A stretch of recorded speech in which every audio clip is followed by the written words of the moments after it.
The wind carried nothing but dust and loneliness across the mesa where Samuel Whitehorse made his home. At 35 winters, he had outlived most Apache warriors of his generation, yet he had never known the warmth of a woman's touch, never felt the weight of another's head upon his shoulder in the quiet hours before dawn. They called him the Lone Apache, though the name held more truth than mockery. His cabin sat perched on the eastern slope of the Sangre de Cristo Range, a day's ride from the nearest settlement, 2 days from any Apache encampment. The logs had weathered to the color of old bones, and the single window faced east toward the rising sun, as was proper for a man who greeted each day alone. Samuel's hands, scarred from rope and rifle, moved with practiced efficiency as he cleaned his Winchester. The motions were automatic, learned in childhood when his uncle first taught him that a man's survival depended on 3 things: a good horse, a clean weapon, and the wisdom to trust neither fully. His fingers traced the familiar grooves in the stock, worn smooth by years of use. Outside, his paint mare, Sorrow, grazed on the sparse mountain grass, her coat rippling like water in the afternoon light.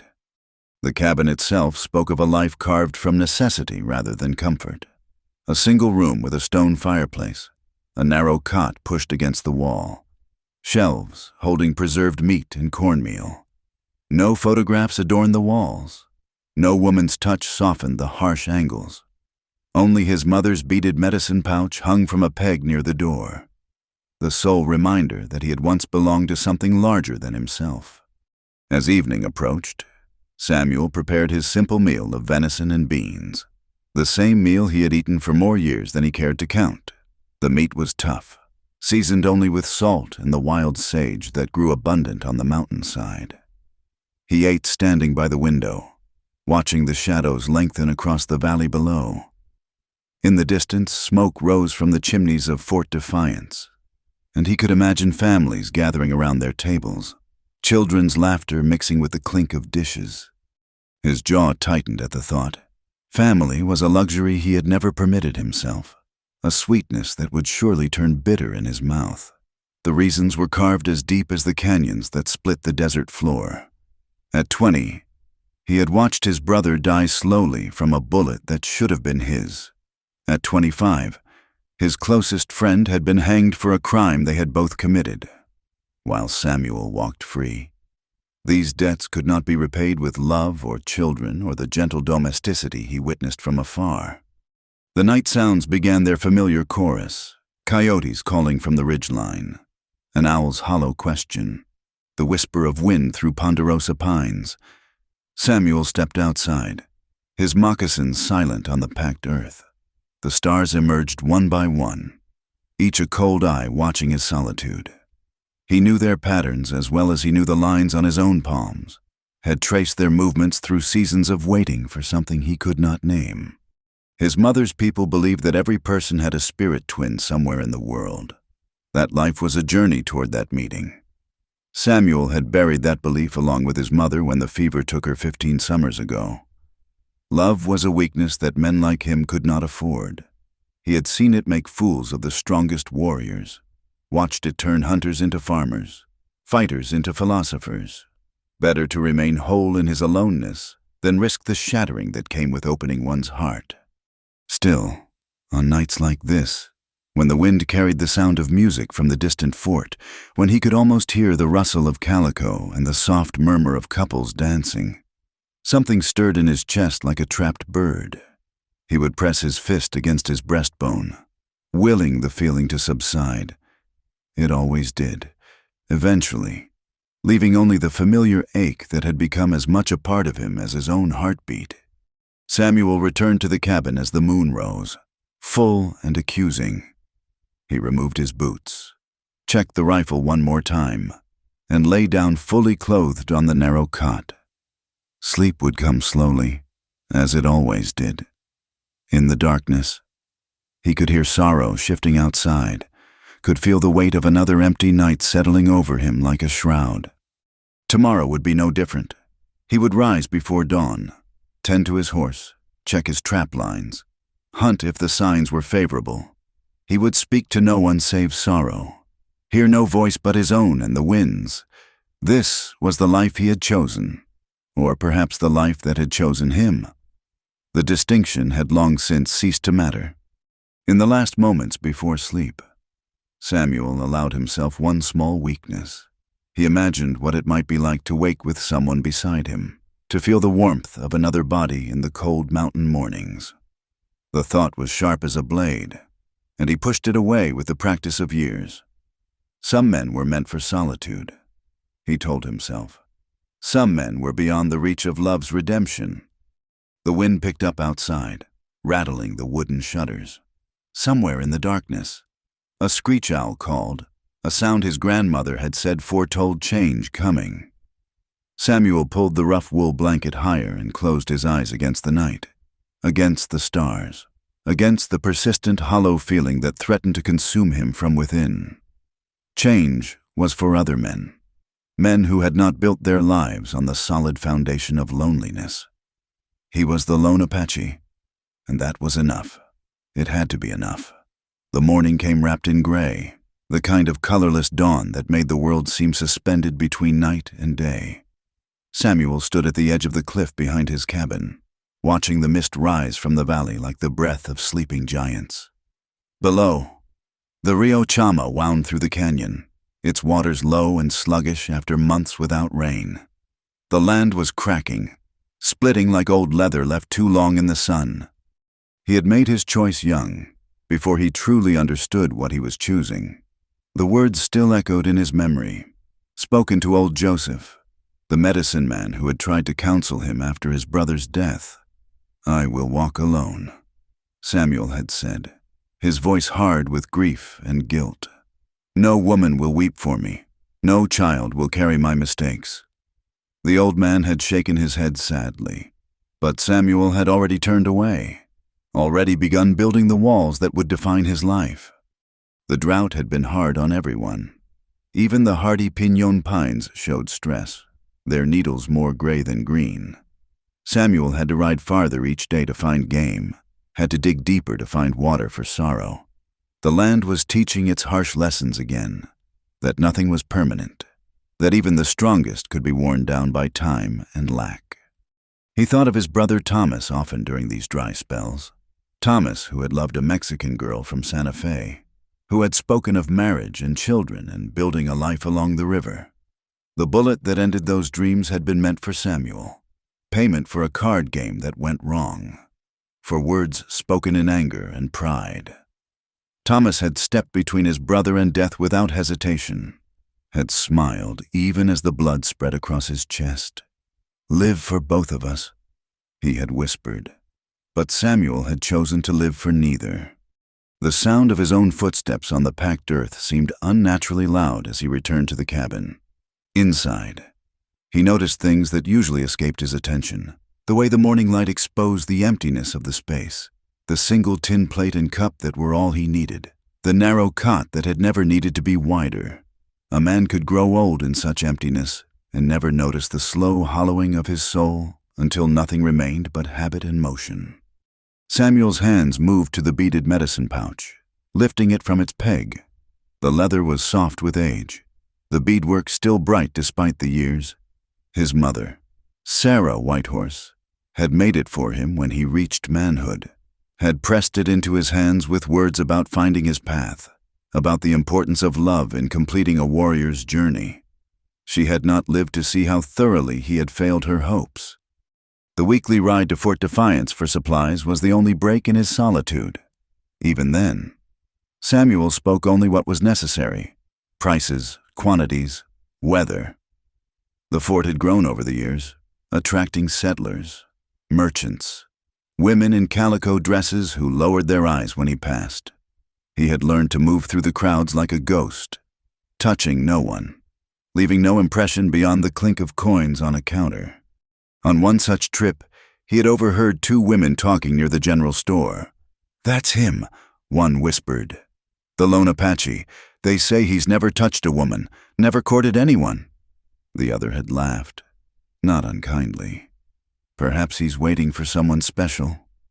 Samuel had loaded his supplies faster, fled back to his mountain before their words could burrow too deep. But they had burrowed anyway, working their way into his thoughts during the long, empty evenings.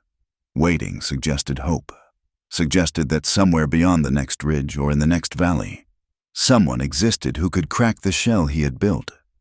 Samuel knew better. He was not waiting. He was hiding. From love, from pain, from the possibility of loss that came with every human connection. The land itself seemed to mock his isolation. Everywhere he looked, life sought its mate. Hawks circled in pairs. Coyotes called to their pack. Even the stubborn cacti bloomed in bright invitation to the bees. Only Samuel moved alone through the landscape, a figure cut from shadow and silence, leaving no more mark than the wind. As the sun climbed higher, burning off the morning mist, he saddled Sorrow for the day's hunt. The mare nickered softly, pushing her nose against his shoulder in the closest thing to affection he allowed. Animals were safe, their needs simple, their loyalty uncomplicated by the tangles of human emotion. Sorrow had been with him 8 years now, longer than any human had remained in his life since his mother's death. The trail led up through stands of aspen, their leaves already beginning to turn gold, though summer had barely passed. Change came early in the high country, reminding all who lived there that nothing lasted forever. Samuel had once thought this knowledge would make his chosen solitude easier to bear. Instead, each passing season seemed to carve the loneliness deeper, like water wearing away stone. At the ridge top, he paused to scan the valley with his field glasses. Below, a homestead had sprouted where none had been the year before. A small cabin, a corral, smoke rising from a chimney. He could see figures moving about, could imagine their voices carrying on the thin mountain air. Another family seeking their fortune in the wilderness. Another reminder of the life he had rejected. The ache came then, sudden and sharp beneath his ribs. Not pain exactly, but a hollow feeling, as if something essential had been scooped out and left empty. Samuel pressed his fist against his chest, angry at the betrayal of his own body. He had made his choice. He had good reasons.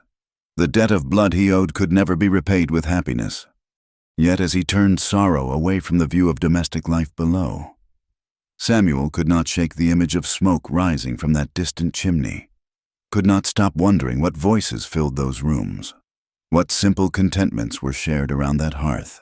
The land stretched endlessly before him, beautiful and terrible in its vastness, and he was the only living thing in it that chose to be alone. The change came first in the wind.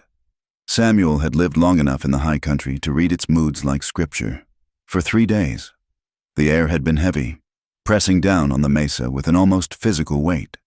The usual afternoon breezes died to nothing, leaving a stillness that made even Sorrow nervous, her ears constantly swiveling toward sounds only she could hear. On the 3rd evening, as Samuel secured the shutters on his cabin, the western sky had turned the color of an old bruise, purple-black with veins of sickly yellow running through it. The temperature dropped 20 degrees in an hour, and the first cold gusts began to whistle through the gaps in the logs. This would be no ordinary storm. This carried the weight of early winter, the kind of tempest that could trap a man for days if he wasn't prepared. Samuel moved with practiced efficiency, bringing in extra firewood, checking his stores of food and water. The candles were counted and placed within easy reach. His rifle, cleaned and loaded, rested in its familiar spot by the door. These preparations were automatic, performed countless times over his years of solitude. A man alone couldn't afford to be caught unprepared by weather's fury. As darkness fell, the wind rose to a howl. It came from the northwest, carrying the scent of snow, though the season was still too early. The cabin groaned under the assault, its logs creaking like the ribs of a ship in heavy seas. Samuel fed another log to the fire and settled in to wait out nature's rage, as he had so many times before. Outside, Sorrow was secure in the small lean-to attached to the cabin's north wall. He had reinforced it himself over the years, making it proof against all but the worst storms. The mare had grain and water enough for several days, like her master. She had learned to endure what couldn't be changed. The first spatters of rain hit like bullets against the shutters. Within minutes, it had become a deluge, drumming on the roof with such force that thought became difficult. Samuel sat in his single chair, watching the fire dance, letting his mind empty of everything but the immediate present. This was another skill of solitude, the ability to exist in the moment without the weight of past or future. Lightning split the sky, visible even through the small gaps in the shuttered window. The thunder followed almost instantly, shaking dust from the rafters. In the brief illumination, Samuel caught a glimpse of the world outside transformed, trees bending nearly horizontal, sheets of rain moving like gray curtains across the mesa. It was beautiful in its violence, terrible in its power. He thought of the homestead he had seen in the valley, wondered if they were prepared for this onslaught. New settlers often underestimated the mountain weather, thought their flatlander experience would serve them here. Many learned hard lessons their first winter. Some didn't survive to learn at all. The storm's fury seemed to double as full darkness arrived. Wind found every crack in the cabin's defenses, sending icy fingers reaching for the warmth within. Samuel stuffed rags into the worst gaps, hung his one heavy blanket over the door to block the draft. The fire struggled against the downdrafts in the chimney, smoking badly enough to make his eyes water. This was the price of his chosen exile, facing nature's extremes with no one to share the burden, no one to spell him at watch if the storm lasted days. Most men would find comfort in companionship during such times, would huddle together for warmth and courage. Samuel had only the fire's light and his own stubborn will. As midnight approached, the storm seemed to pause, gathering itself for greater fury. In the relative quiet, Samuel heard Sorrow neighing nervously, stamping in her shelter. He spoke to her through the wall, nonsense words in Apache that seemed to calm them both. The mare had been his only confidant for so long that the sound of his own voice sometimes startled him. Then the storm renewed its assault with doubled force. Hail mixed with the rain, hammering on the roof like fists. One shutter tore partially loose, banging against the cabin wall with a rhythm that would drive a man mad if it continued. Samuel knew he would have to venture out to secure it or lose it entirely. He wrapped himself in his heavy coat, pulled his hat low, and stepped into the tempest. The wind nearly knocked him down immediately, rain and hail stinging any exposed skin. He fought his way along the cabin wall, fingers numb before he even reached the loose shutter. The simple task of retying the leather hinges became a battle against elements that seemed determined to tear him away. Back inside, soaked and shivering, Samuel stripped off his wet clothes and huddled naked by the fire, waiting for warmth to return to his bones. The storm raged on, endless and unforgiving. This was the truth of his life laid bare. Man against nature, alone, always alone. No gentle hands to tend him if he took ill from the cold, no soft voice to share the long hours until dawn. As he pulled on dry clothes, Samuel noticed his hands were shaking, not from cold or fear, but from something deeper, a weariness that had nothing to do with physical exhaustion. How many more storms would he weather alone? How many more nights would he sit by a solitary fire while the world raged outside? The questions had no answers. Or, rather, they had only the answer he had given himself 15 years ago.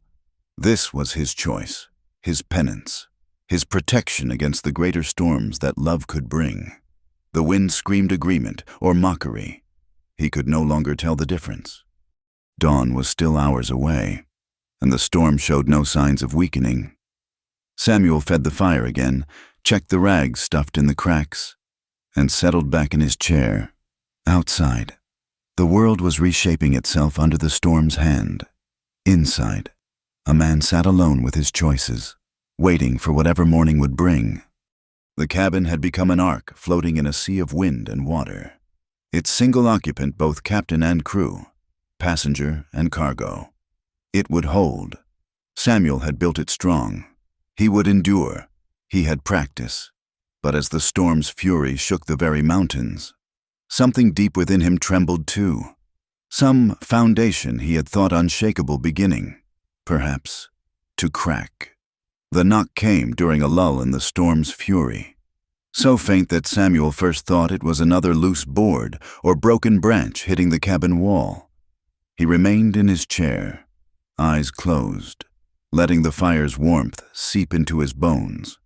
Then it came again, 3 deliberate raps that could only be made by human hand. For a long moment, Samuel didn't move. No one came to his cabin. No one even knew exactly where it was, save for a few old-timers at Fort Defiance who respected his desire for solitude. In 15 years, he had never had an unexpected visitor. The knock came a third time, weaker now, barely audible above the wind. Samuel rose slowly, his hand moving instinctively to the rifle. But something in the feebleness of that knock stayed him. This was no threat. This was desperation. He moved to the door, hesitated with his hand on the latch. Opening it meant letting in more than wind and rain. It meant breaking the seal on his carefully constructed isolation. "Who's there?" His voice came out rough from disuse, barely louder than the storm. No answer came, only what might have been a soft collapse against the door. Samuel's jaw tightened. Whatever waited outside, he couldn't leave it there to die. Even his self-imposed exile hadn't stripped him of basic human decency.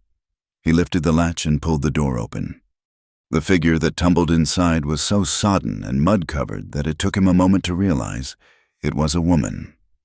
She lay crumpled on his floor, rain streaming from her dark hair, her dress so weighted with water and mud that it seemed to anchor her to the earth. One small hand still reached toward where the door had been, fingers curved in supplication. Samuel stood frozen for a heartbeat. Then training took over. He pushed the door closed against the wind, knelt beside the woman, and carefully turned her onto her back. Her face was pale as bone china, lips tinged blue with cold, but she breathed, shallow and ragged, but steady. She was perhaps 30 years old, with the kind of fine features that spoke of easier living than the frontier usually provided. Her dress, though ruined now, had once been quality wool, dyed the deep blue of summer sky. A wedding ring glinted on her left hand, the gold worn thin from years of wear. Everything about her spoke of loss, of a life torn from its foundations and cast into the storm. Samuel's hands hovered uncertainly. He had not touched a woman since his mother's death, had built his life around such avoidance.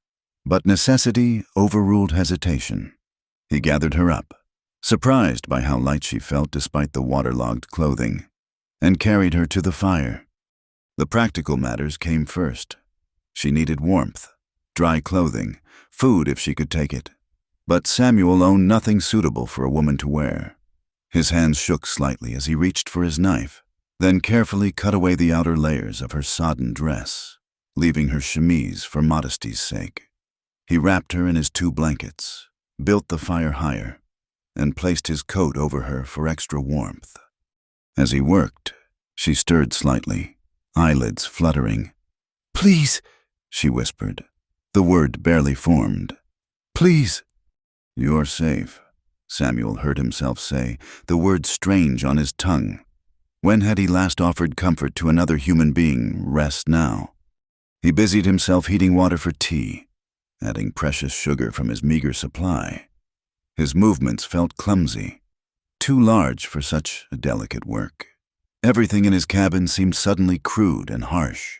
The rough-hewn furniture, the bare walls, the stark functionality of a space that had never known a gentle presence. The woman's breathing deepened as warmth returned to her body.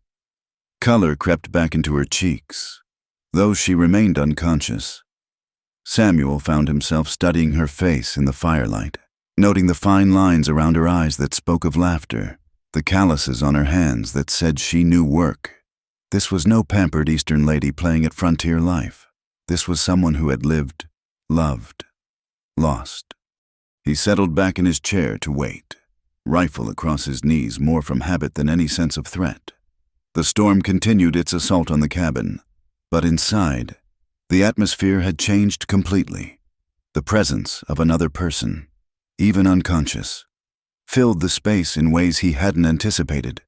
The fire seemed warmer, the shadows less deep, the silence less absolute. What circumstances had driven her out into such a night? Where had she come from?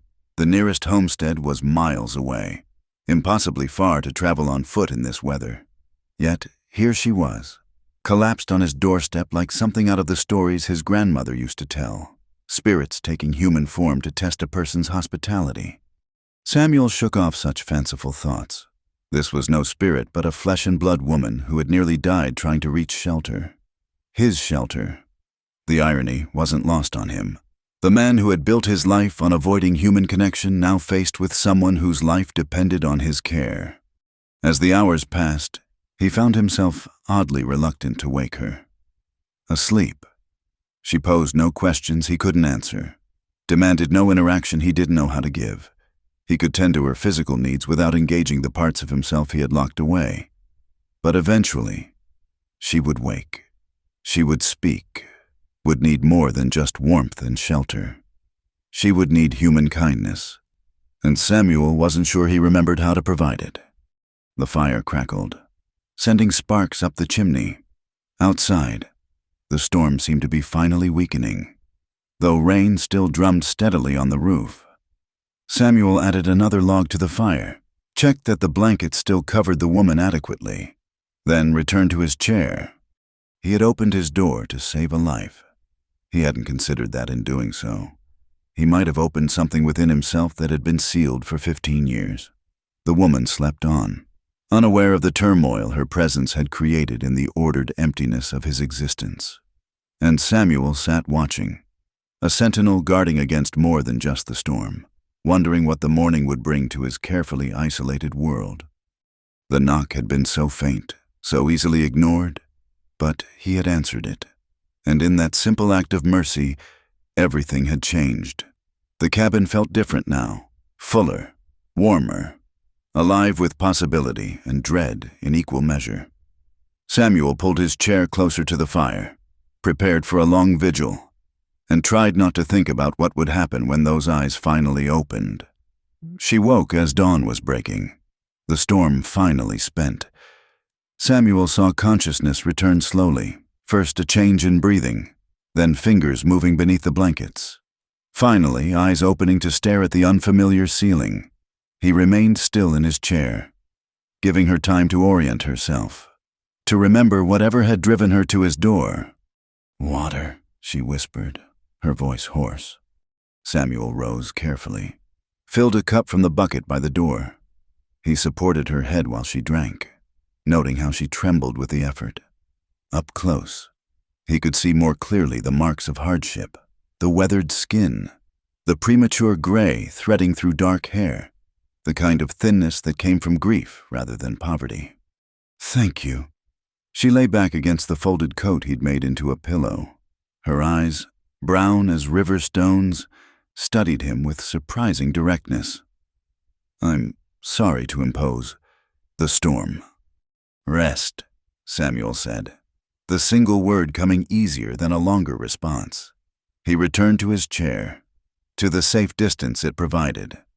But she didn't rest.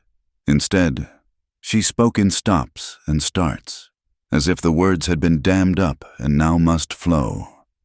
Her name was Eleanor Hutchins. Her husband Matthew had died 3 weeks ago, fevered and delirious, calling for water she couldn't provide fast enough. They'd homesteaded in the valley, had struggled through 2 hard years waiting for the land to yield its promises. "The fever took him so fast," she said, staring at the fire. "One day he was working the fields, the next—" Her voice trailed off. "I tried to keep the place going, but the well went dry. The nearest neighbors, the Clearys, said I could stay with them, but they have 6 children already and barely enough food." Samuel listened without comment, his hands tight on the arms of his chair. Each word she spoke was a thread connecting him to her story, her pain, her need. This was why he lived alone, to avoid such entanglements, such windows into others' suffering. "I remembered someone at the fort mentioning a cabin up this way," Eleanor continued. "They said the man who lived here kept to himself, but that he was Apache, would understand the old ways of hospitality. A ghost of a smile touched her lips. I didn't expect the storm. I thought I had more time. You nearly died. The words came out harsher than Samuel intended. Perhaps that wouldn't have been so terrible. The flatness in her voice spoke of a grief so deep it had worn away fear. Matthew and I, we had no children, no family here. There's nothing left now but empty land and memories. Samuel knew he should offer comfort, speak some platitude about time-healing wounds, but his throat closed on such lies. He knew better. Some wounds never healed, only scarred over, aching with every change in weather. The morning light grew stronger, revealing the cabin's sparse interior in unforgiving detail. Eleanor's eyes took in the single plate, the narrow cot, the absence of any decorative touch. You live very simply, she observed. It's enough. Is it? The question hung between them, gentle but probing. Forgive me. Matthew always said I was too forward. It's just, I recognize something in you. The same thing I see in my mirror now. Loss. Samuel stood abruptly, busying himself with building up the fire. She was too perceptive. This widow with her direct gaze and unguarded words. He'd expected tears, hysteria, the kind of feminine weakness that would make it easy to keep his distance. Instead, she met him with a calm acceptance of pain that felt dangerously familiar. I should check on my horse, he said, though he knew Sorrow would be fine. Of course. Eleanor pulled the blankets higher. I'll be no more trouble. As soon as I can walk, I'll leave. To go where? Again. The words escaped before he could stop them. I don't know. Simple truth, simply stated. Away.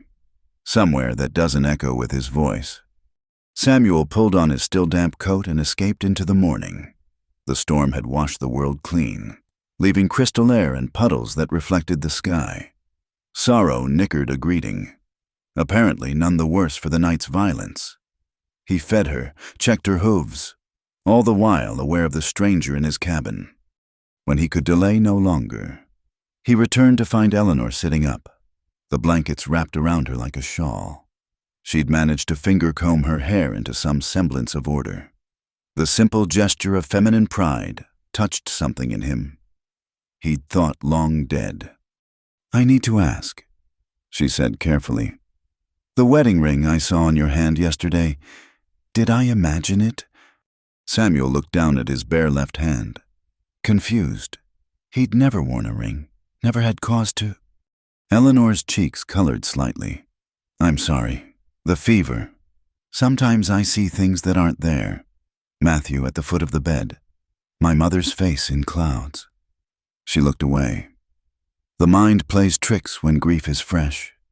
He should have let it pass, but something made him speak. I've never married, never courted. The admission felt torn from some deep place. This life, it's not fit for sharing. By choice or circumstance. Both, neither. Samuel struggled with words that had never been shaped before. I owe debts that can't be paid. My brother died in my place. My friend hanged for my crime. A man like that has no right to happiness. Eleanor studied him for a long moment. You think denying yourself love honors their sacrifice. I think it keeps others safe from my failures. Ah, she pulled the blankets tighter. You're not punishing yourself. You're protecting others. How noble. How lonely. The words stung because they cut so close to truth.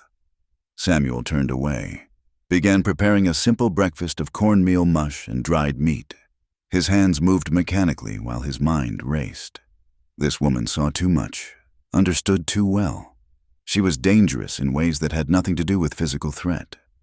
They ate in silence, but it wasn't the comfortable quiet he was used to. This silence fairly hummed with unspoken thoughts, with the awareness of another person sharing his space. When Eleanor struggled to stand, Samuel found himself offering his arm without thought. The touch of her hand, even through his sleeve, sent an unfamiliar warmth through him. I need... She gestured vaguely toward the door, and he understood. "There's a privy out back. Can you manage?" "I've managed worse." When she returned, moving slowly but steadily, Samuel had laid out one of his shirts and a pair of trousers. "Your dress needs mending and drying. These will have to do." She accepted them with quiet grace. "You're kind, despite yourself." While she changed behind the blanket he'd hung for privacy, Samuel stood at the window, watching the sun climb higher. The storm had passed, but it had left changes in its wake. The landscape looked different, reshaped by wind and water. Inside the cabin, the change was even more profound. Two broken souls had found shelter together, and in that finding, something new was struggling to be born. The day stretched into evening with a strange new rhythm. Eleanor, dressed in Samuel's too large clothes, moved carefully about the cabin, each gesture revealing more of her story. She touched things lightly, the smooth handle of the water bucket, the rough grain of the table, as if relearning the texture of the world. Samuel found himself watching these small movements, storing them like a man who discovered color after years of seeing only gray. They spoke in fragments by the fire, words dropping like pebbles into still water. Eleanor told of meeting Matthew at a church social in Missouri, of his dreams of Western land, of the baby they'd lost the first winter and never spoke of again.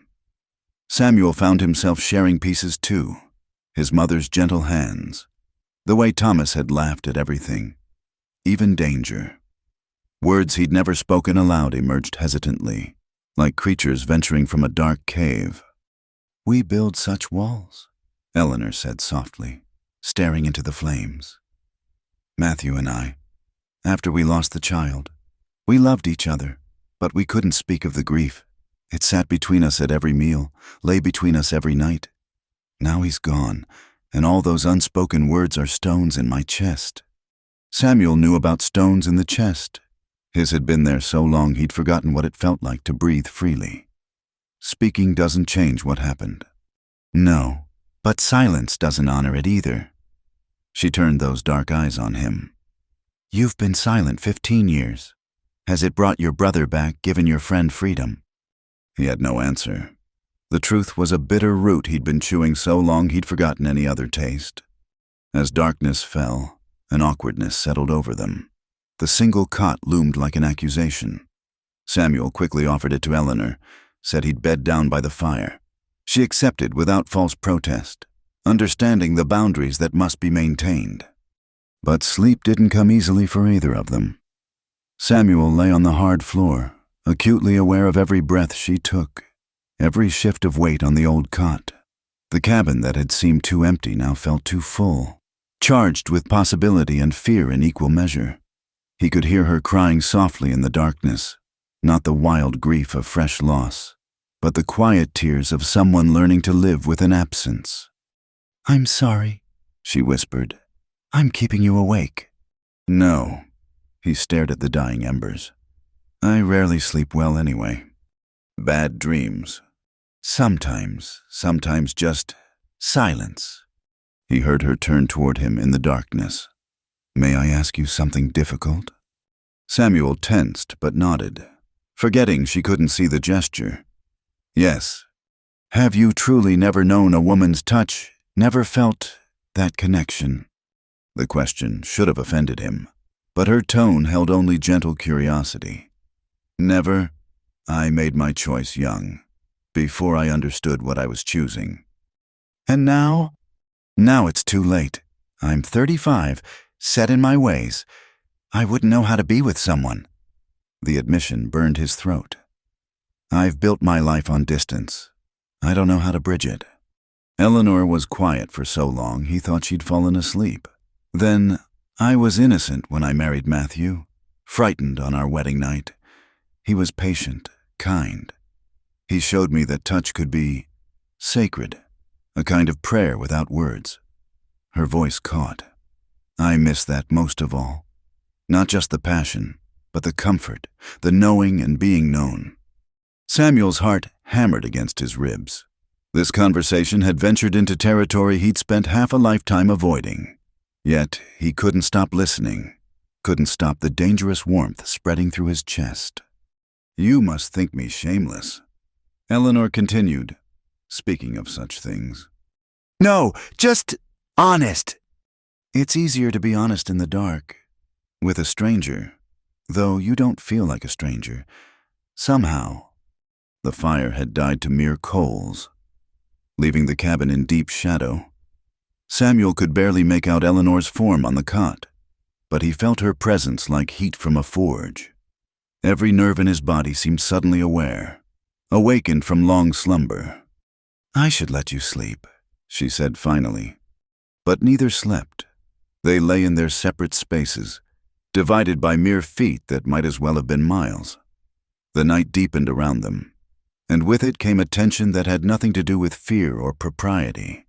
It was the pull of two lonely souls recognizing something in each other, fighting against the current even as it drew them closer. Sometime near midnight, Eleanor rose. Samuel heard her bare feet on the floor, saw her silhouette moving carefully in the darkness. She knelt beside him, close enough that he could smell the sage and wood smoke in her hair. "I don't want to be alone tonight," she whispered. "Not in body, just near. May I sit with you?" Samuel sat up, his back against the wall. Eleanor settled beside him, not touching but close enough that he could feel her warmth. They sat in silence, watching the last embers pulse like a fading heartbeat. "Tell me about your mother," Eleanor said softly. So he did. He spoke of Sarah Whitehorse's quiet strength, her skill with herbs, the songs she sang while working. Eleanor shared her own memories, a grandmother who read tea leaves, a sister who died young.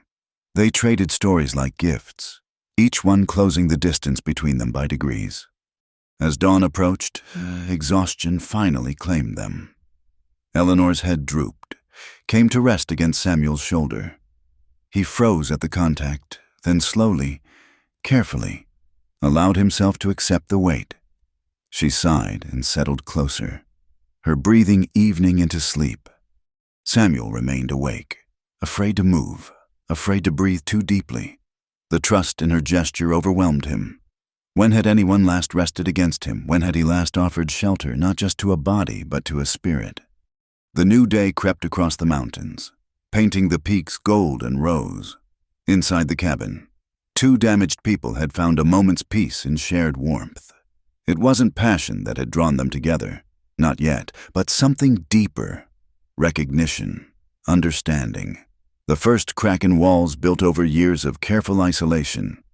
Samuel knew this couldn't last. Eleanor would heal, would leave, would take with her this brief glimpse of what connection could mean.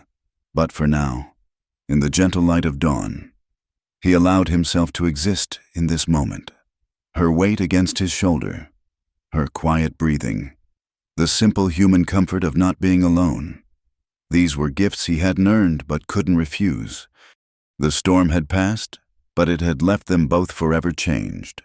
And though neither spoke of it, both understood that something had shifted in the darkness, something that couldn't be taken back.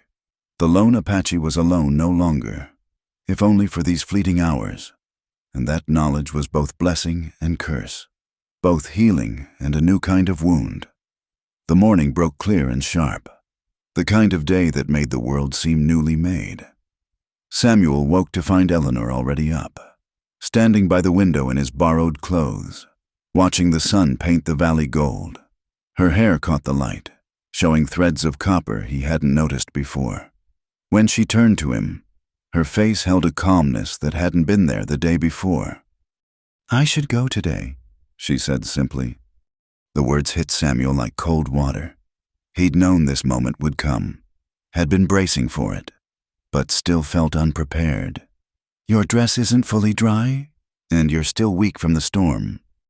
"My dress is dry enough, and I'm stronger than I was." She moved to where her clothes hung by the fire, fingering the mended tears. "You've been more than kind, but I can't impose further." Samuel stood, his body stiff from the night on the floor. They moved around each other carefully, preparing a simple breakfast, each motion weighted with things unsaid. The easy intimacy of the previous night seemed like a dream now, something that belonged to darkness and couldn't survive the day. Eleanor changed back into her own clothes behind the blanket screen.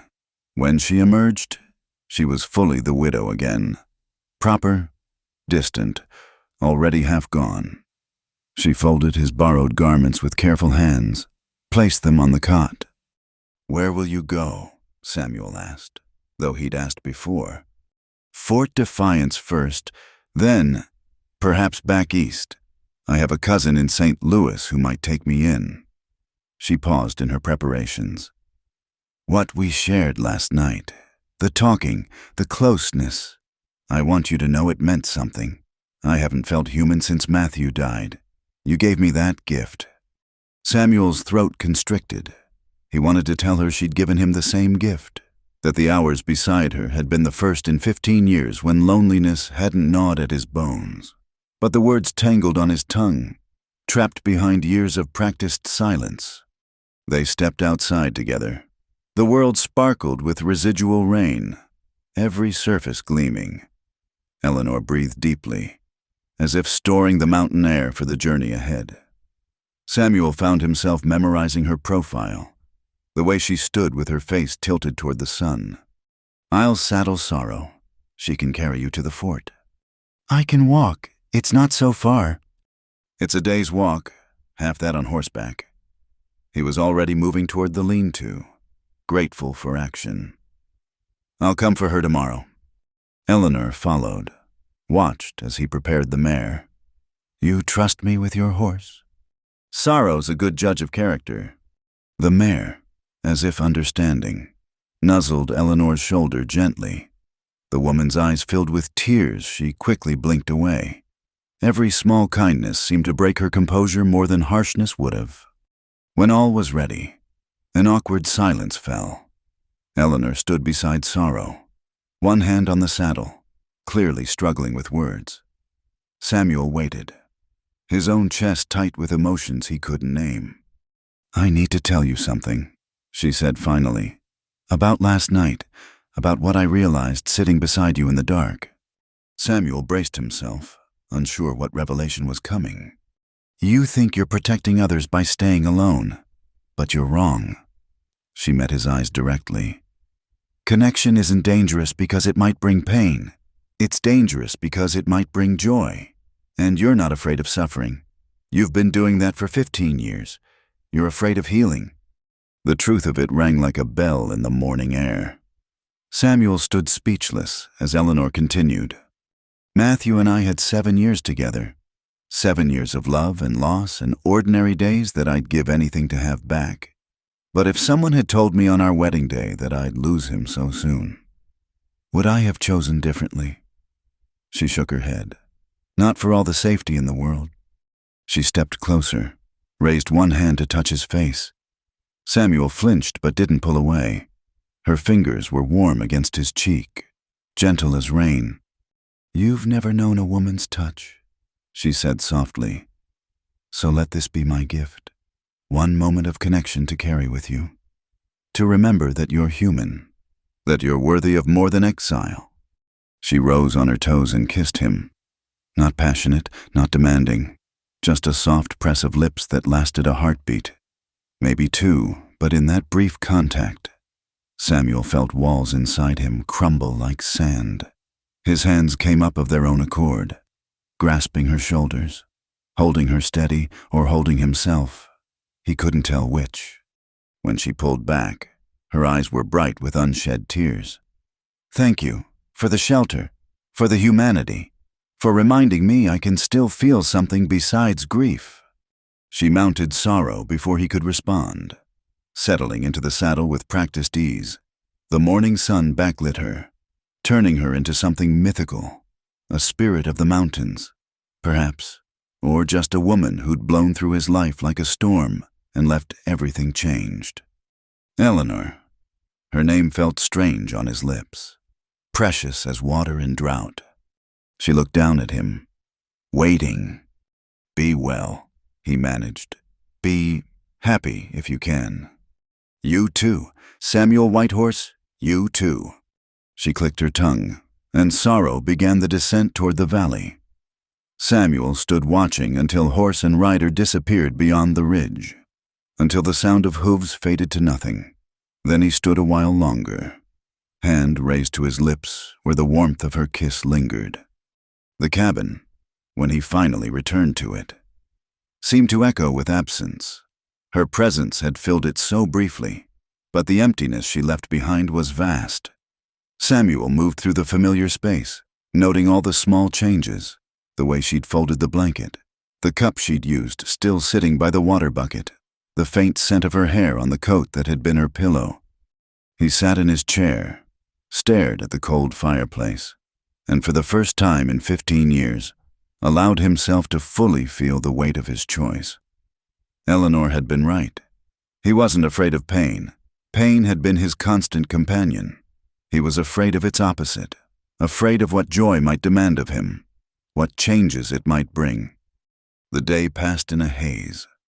Samuel went through the motions of his routine, but everything felt different.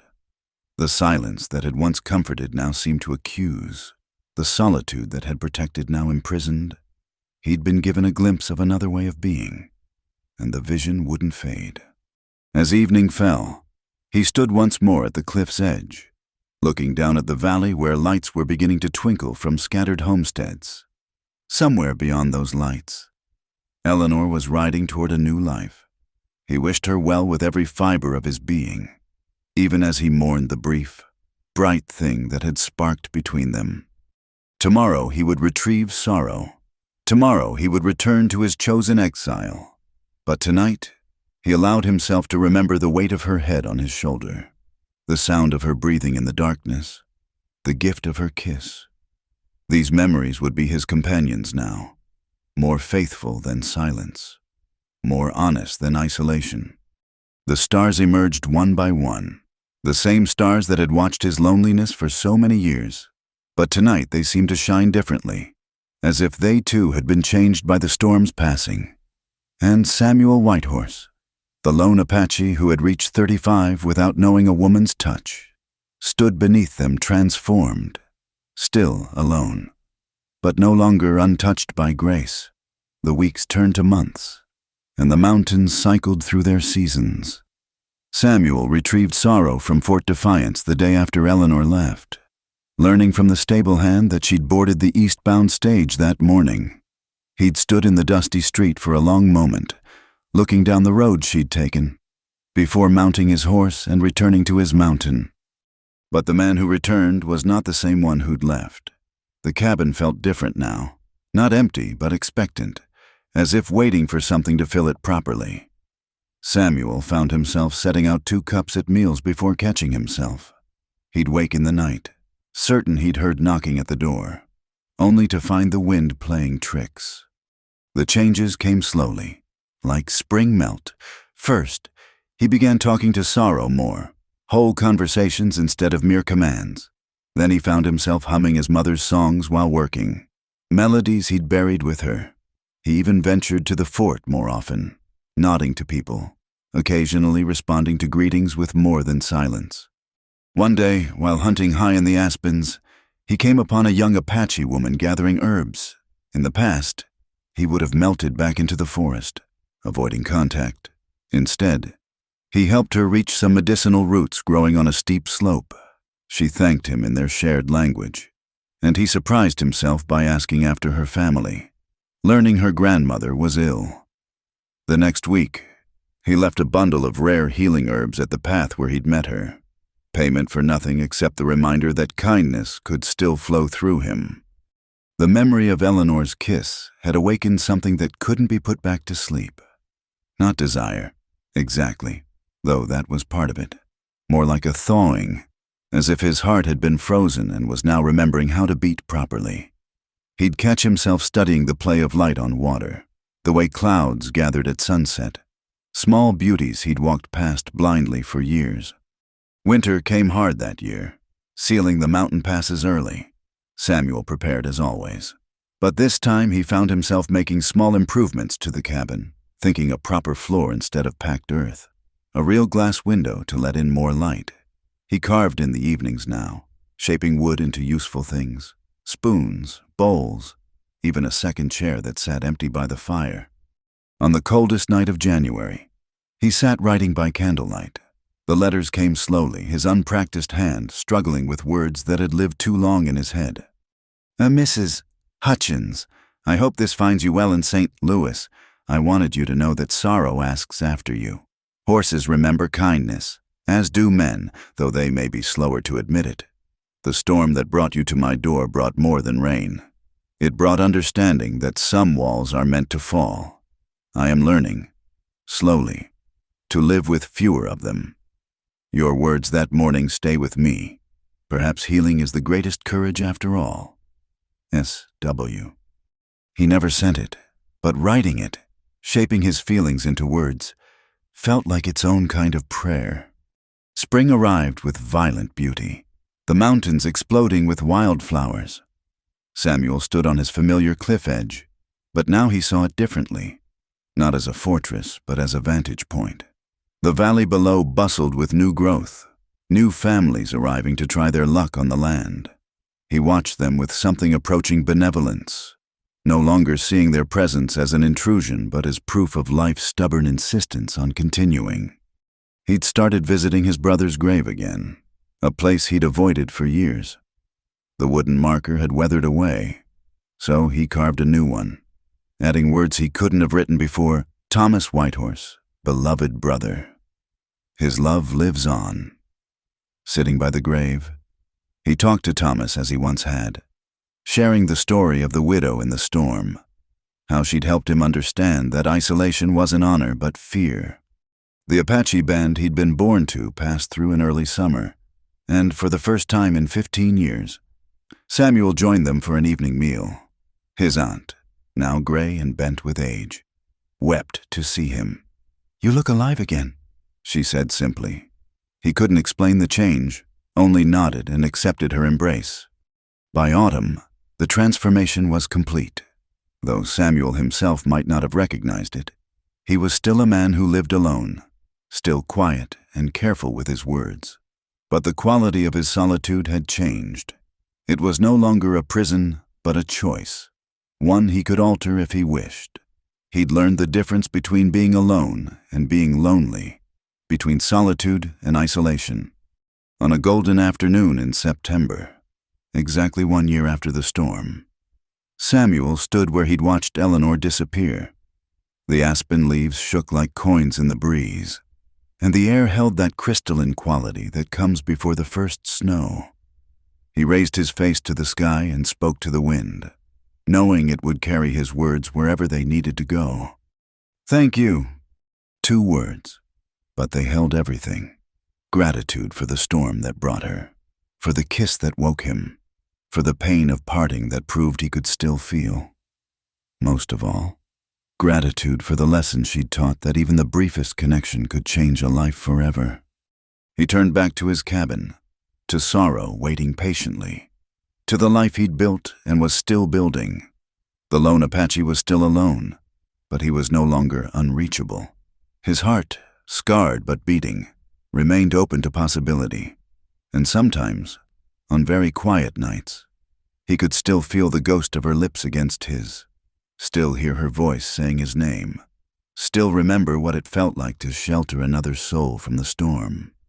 The mountains stood eternal around him, witnesses to his transformation, and Samuel Whitehorse, who had reached 35 without knowing love, now knew its touch would last him all his days, not as a wound, but as a gift, not as an ending, but as a beginning he was finally brave enough to embrace. In the settling dusk, he lit his fire and prepared his simple meal, setting out 2 cups as had become his habit, one for him, one for memory, one for the man he'd been, one for the man he was becoming. The flame danced between them, casting shadows and light in equal measure, and Samuel smiled, a small, private thing, but genuine as the stars beginning to pierce the darkening sky. Thank you for listening to this story from the Wild West. I'd love to know where you're enjoying this tale. Are you driving through the mountains, sitting by your own fire, or perhaps finding a moment of solitude in your busy day? Please subscribe to the From Wild West channel and share your thoughts about Samuel and Eleanor's story in the comments below. Your own stories of love, loss, and transformation are always welcome here.